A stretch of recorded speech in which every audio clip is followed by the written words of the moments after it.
Hey nerds, Farmer Jesse here. Welcome to Growers Daily, your daily dose of ecological farming insight. Today, we are focusing on winter hardy greens, off the beaten path and on it. We also get a Patreon mailbag question about old music that got it right. That will make sense in a bit. So let's do it.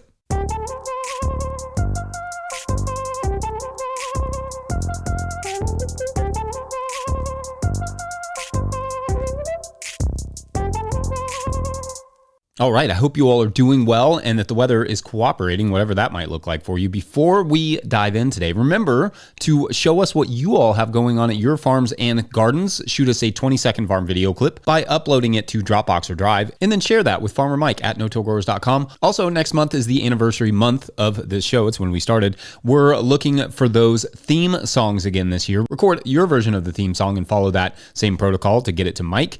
And throw your Spotify name on there if you want or whatever. And we'll play as many as we get at the top of the show next month. That'll be super fun like it was last year. Anyway, we're going to dive right into today's topic, and that would be winter greens. This is a huge topic because quote unquote greens can be so many things, but mostly for this, I want to focus on the smaller leafed stuff, not the kale that we did last week or things like chard that we did back in April, but tinier stuff like arugula, spinach, but also minutina and some of those lesser known crops, etc.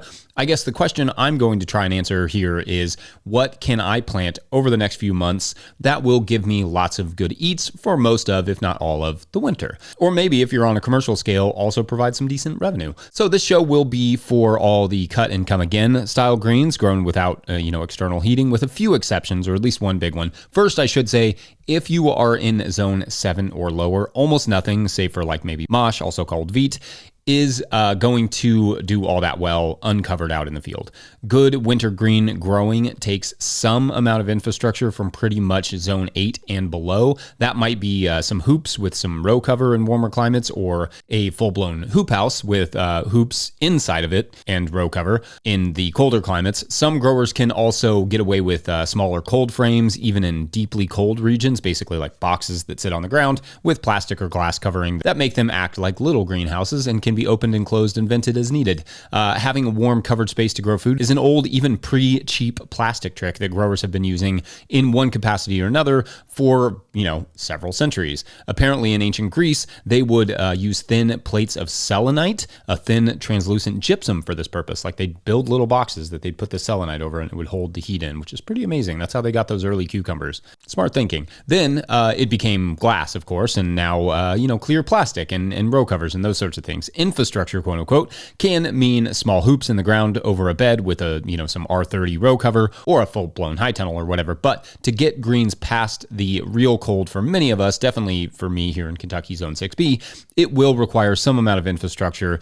How much and what type will depend on, basically everything from where you are climate-wise to how much sun you get there and what crops you're trying to grow, and if you get snow and all those things. Let me just use us as an example with one of the most hardy winter greens out there, which is spinach. I can grow savoid spinach out in the field uncovered until around the beginning of December.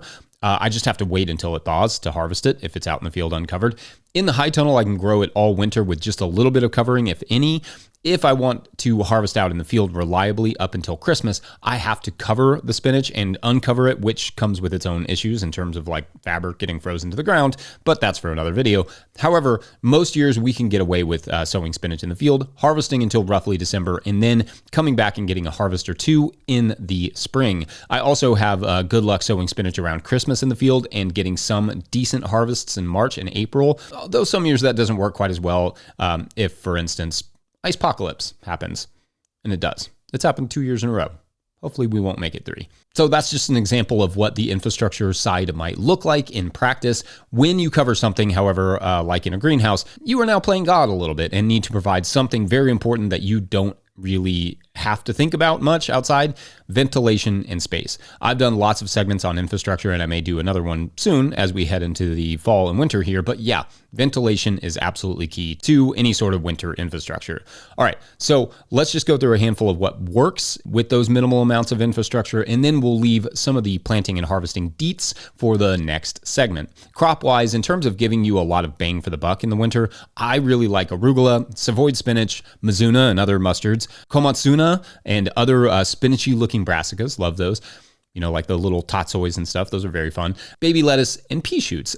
These are all pretty hardy, and often seed suppliers have a whole winter hardy greens section you can peruse.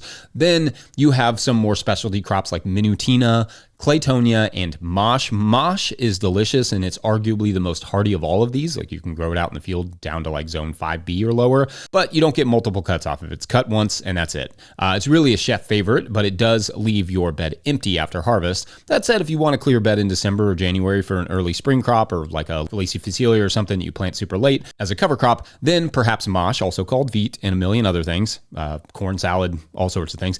It's really tasty, but it's a bit of a pain to harvest those little florets, and it can go to seed relatively quickly in the spring. And yeah, you only get one cutting from it. Claytonia is good, but minutina, also called herba stella, and all these have a million names, has a really nice and unique flavor. So that's my preference, but it does diminish in appearance after cutting. So it perhaps better to succession plant something like minutina. Claytonia can get a little bushier and has a really nice little white edible flower that it puts up to boot. And both are really fun salad additions. They can be a little hard to sell on their own to the average customer, but they're very tasty and very delicious. I think those are the same thing. Maybe not. There are also baby chicories, which are delicious as well, but a little bitter for many American palates at least. So unless you are a big chicory nerd or sell to a big chicory nerd, they can be a bit of a hard sell. Beet greens and baby chard and large chard, but sticking with the baby greens theme here, do fairly well also. Anyway, what are your winter greens? Let me know. Otherwise, we're going to take a quick break. When we come back, we'll discuss planting and life of winter greens. BRB. Today's episode is brought to you by Good Agriculture. If the season is picking up and the pile of receipts is starting to grow, you're not alone. Good Agriculture handles farm bookkeeping so you can stay ahead of the mess before it piles up.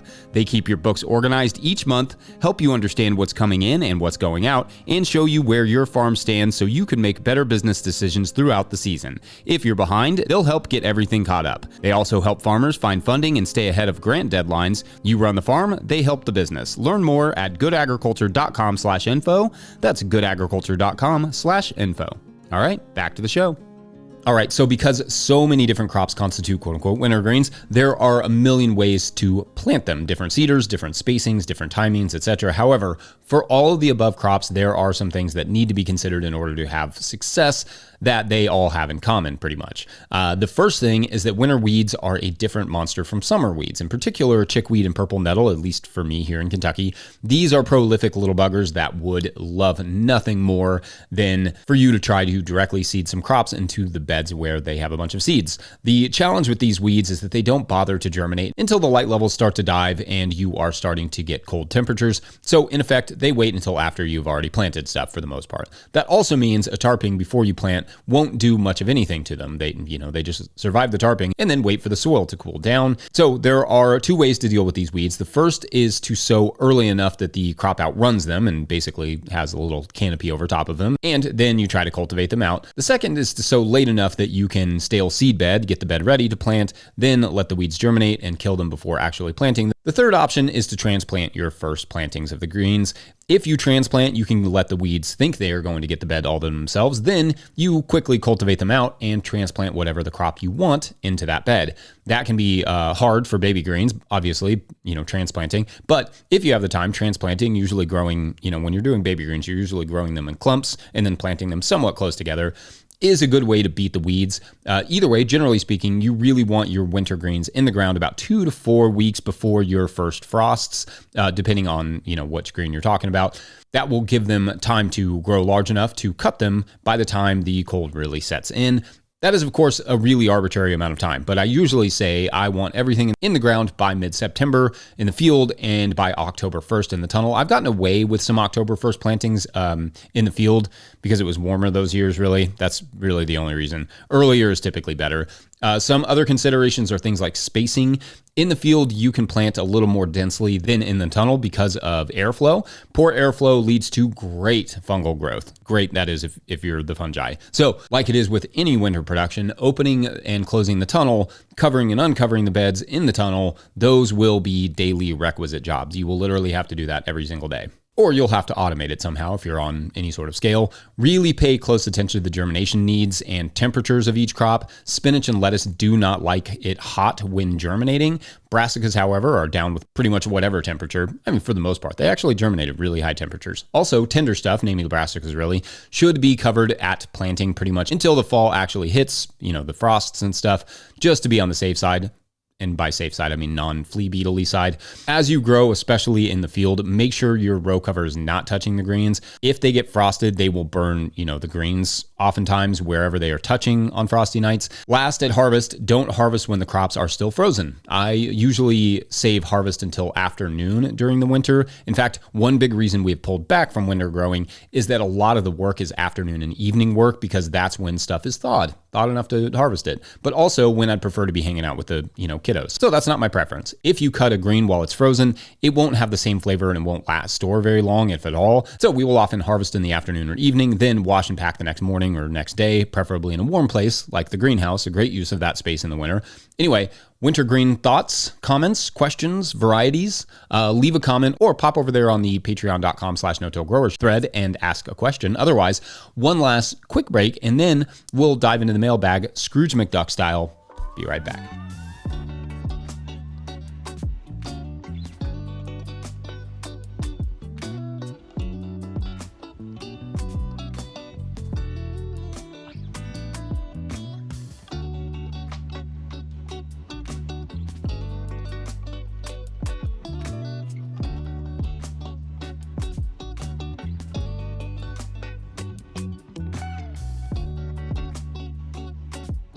Today's episode is brought to you by Holden Tool Company.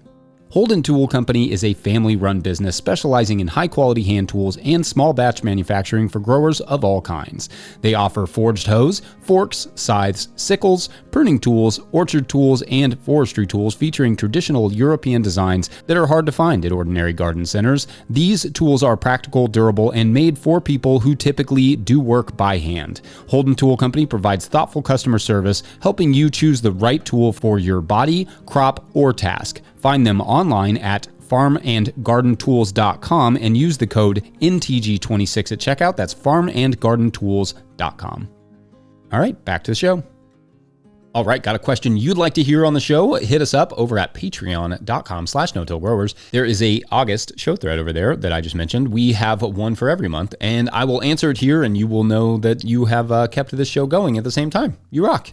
Cliff Palermo, one of our Patreon members, writes, quote, "While working on listening to podcasts and music, today I came across Dire Straits' Industrial Disease. Written in 1982, it felt extremely relevant in today's world. Would like to ask Mark what he thinks today. I often find myself relating to music from decades ago and always appreciated the artist's protest through lyrics," end quote. And I love this because it's not exactly a question or a topic, but I do have some thoughts and I hope you do too. First, the Dire Straits song is good. It's largely a song that is both about industrial decline, but it's also the rise of the 9-to-5 work week and essentially treating people like batteries, my words, not the songs, in the current Amazon model. And I was just having a conversation about a song like this the other day that, apologies now, because you will have this stuck in your head for the rest of the day, but as I told Cliff, it's Virtual Insanity by Jamiroquai, which, first, great jam, obviously, now somehow 30 years old, which is amazing. Groundbreaking video too. But second, let's just sample some of these lyrics real quick. Quote, "And nothing's gonna change the way we live, because we can always take but never give, and now that things are changing for the worse, see."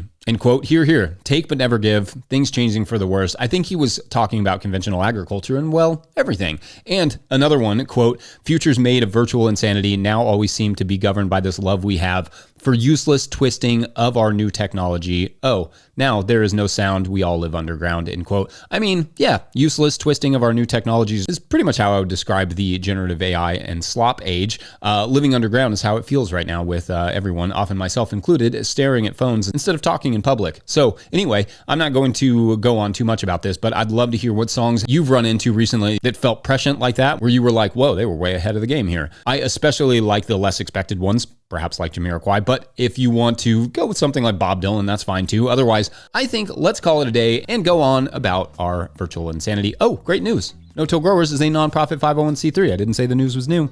Just saying. Anyway, that means that donations are tax deductible and greatly appreciated. Please make sure to like and subscribe and or follow wherever you're getting this podcast. That's an easy way to help us out as well.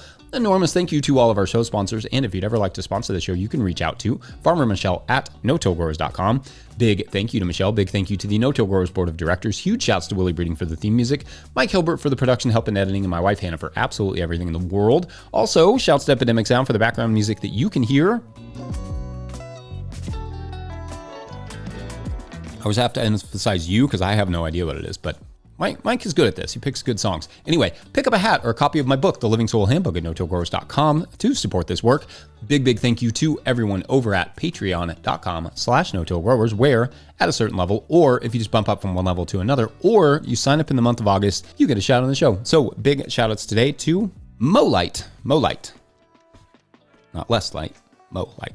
Huge shouts to Molite. All right, so today's story, sparked by Molite, will be about a composter named Darla. Love that. Great composter name. But Darla is a pro composter, generating over 20,000 yards of compost per year, so not small. And she has a whole team of people working for her, receiving compost materials, and then turning that into, compost and selling it to growers.